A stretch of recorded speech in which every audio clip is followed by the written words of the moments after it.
Hey, have you ever been out wheeling, run over a tree branch, and popped the fender off your Jeep JLU? Well, I have. Stick around. I'm going to show you how I fix this really quick, and things actually go really well. So we had a tree limb that was broken off and laying on the ground. I drove over it and it's jammed up inside of just behind this area here. You can see I pulled the two clips out, and it jammed in here and broke this piece and literally broke the fender clips off and pried part of the fender away. So part of what I'm going to do today, well, all of what I'm going to do today is I'm going to try and repair this. So here's the thing. I've got some new fenders coming. Whoa, let me turn this thing off. That's crazy. Got a light going here.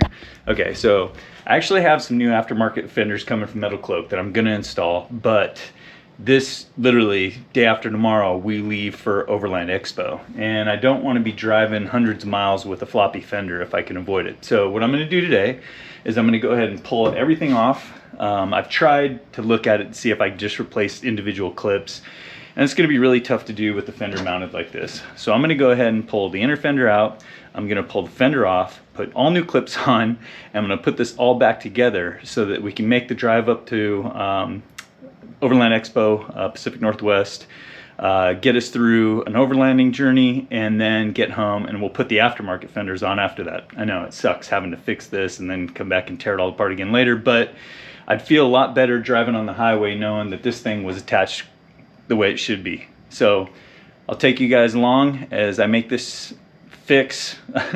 Again, more trail fixes, but at least we're doing it in the garage and not on the trail. All right, so for starters, we're jacked up, wheel is off, and always jack stand, right guys? Safety first, or safety second, or whatever you want to say, but got to get this on here. Never know what can happen to your jack, and we are going to be working up in this area. We don't want the vehicle falling on us, so safety first. First thing we got to do is remove the inner fender. That means we've got to pop out all of these rivets along the outside. We've got to disconnect all of these little clips that are mushroom clips that are in here, and we've got a few 10mm bolts that we also need to remove as well that hold the inner fender in. So I'll go ahead and get started with that, and then once we get the inner fender out, we'll be able to actually have access to all the clips. And we may not even have to pull the outside fender off, but let's see what we see.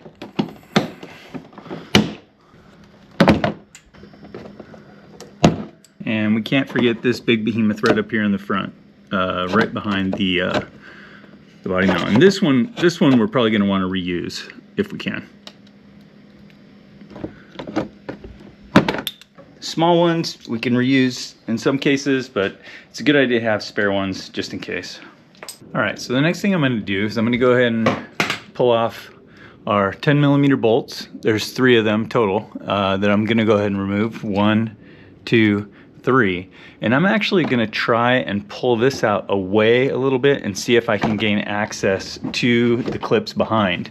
If I can do that, I may not have to pull this fender all the way off. So let's see how this goes. All right, so important note, guys.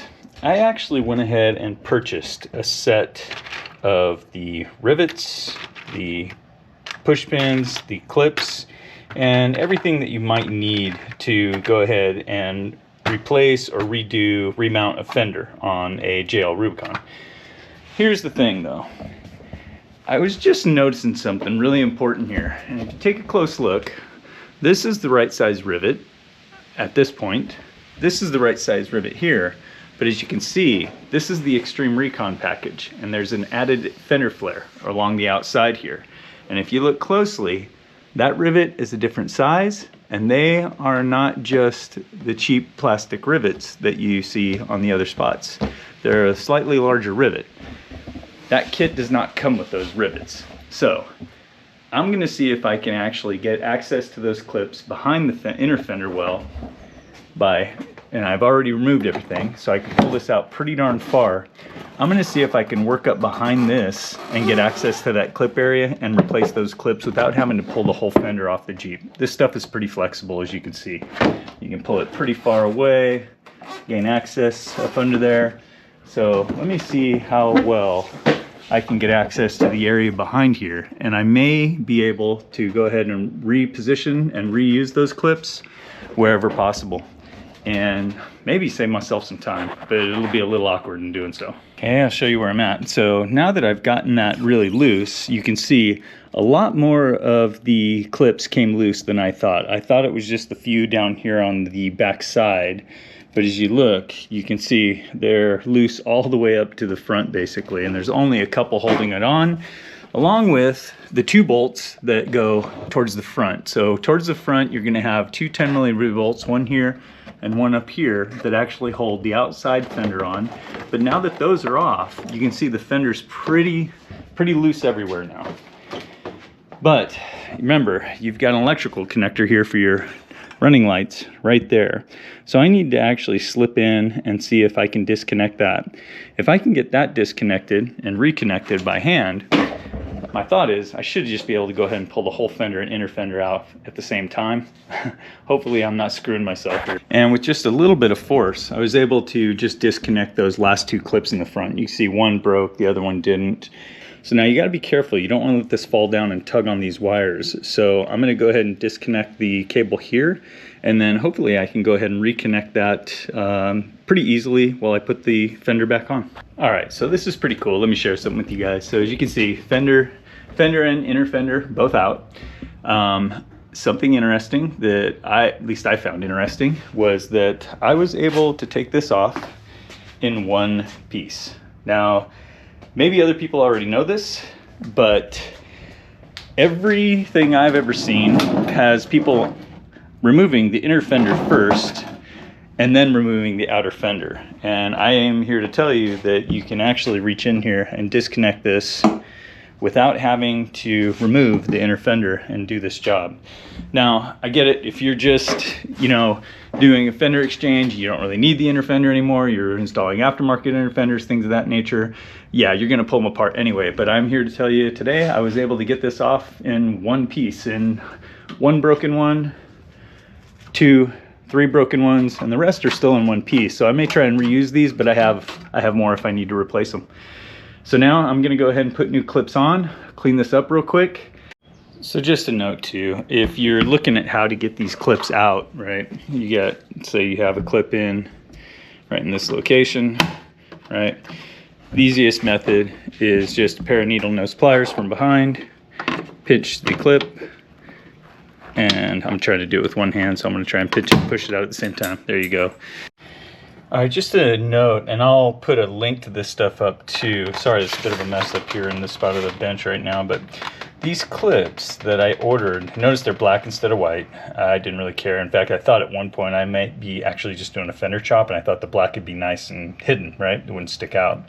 So I ordered these, but you'll notice in between the two, that piece that goes in between the 2 pieces right in the center there that you can look down through and see, it is just slightly wider than the stock ones, and it makes it a bit of a pain to slide it up into the notch.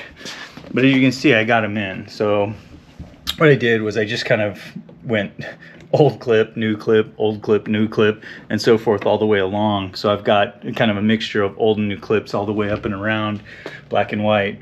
But they're on there, and we got new clips on. I'm going to go ahead and wipe this stuff down. I already wiped this down real quick, just kind of cleaning it up a little bit before I put the fender back on. But yep, I'm going to go ahead and set the fender up there, reconnect the electrical, and pop these clips in. All right, so all my pins are in. I'm just kind of resting it on the 2 pieces here for now. Remember, inner fender liner's connected, so I need to reconnect this from above instead of underneath, which is not that hard to do because you've got quite a bit of slack here actually under here. So I'll go ahead and reconnect this real quick. Pop that in. Just like that. Push the red pin in. Make sure that's good. Now I'm just gonna line my clips up and we'll see how this goes. I'll be your guinea pig. Oh yeah. Wow, those went in a lot easier than I thought they would. Just trying to make sure they're lined up good. There you have it. New clips in. So now all I'm going to do is go back. Remember I pulled my mushroom clips out. I pulled a bunch of these out from the inner fender well, and I didn't really need to, but I've got a bunch of spares. So now all I got to do is pop those back in, put in the 4 bolts, the 10mm bolts that I took out, reconnect my rock light, or literally just kind of stick it right back onto the magnet there, and we're good to go. So that was a lot easier job than I thought it was going to be.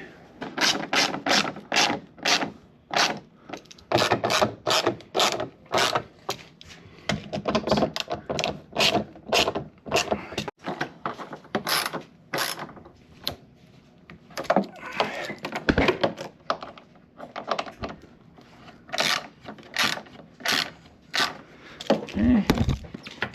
There we go. That guy's in. And now all that's left is to put in the clips that we pulled out that frankly we didn't even need to remove after going through that process. All right guys, so quick talk. So remember all I really had to do. So the little mushroom clips that I removed, those didn't end up needing to be removed, okay? But I was going down the path of literally starting to drill out the rivets and take out the inside fender liner just like everyone else does. But then I realized with this recon package, these rivets are not the rivets that you're used to. Look at the difference. You can see the small size here and then the larger size here. So instead, what I ended up doing was I went ahead and removed the bolts everywhere so that the inner fender liner was completely disconnected, like you guys saw. So this whole thing was flopping around loose. And then, of course, the 2 bolts up here that hold the front of the fender on, and I was able to literally just pull the whole fender right off. Super easy. Then put the new clips in, put the new fender back on. Now you'll notice underneath, if you look closely, this guy right here was broken and damaged. But I went ahead and put a clip in there anyway, in this spot to hold the one piece that's there, and that's working pretty good. And then new mushroom clips down here at the bottom of that as well to hold it in place. And the fender is pretty much about as strong as it ever was brand new. So yeah, if you have the Extreme Recon package and you're trying to do what I just did because part of your fender got popped off, maybe this will be useful. Anyway, if you like the video, hit the like button, subscribe. Probably going to be more of these in the future. And by the way, I'm getting new fenders too, so we'll be doing a video on that also. And have a great day, guys. You know, after that, it's about time something went my way. Things never go that smooth.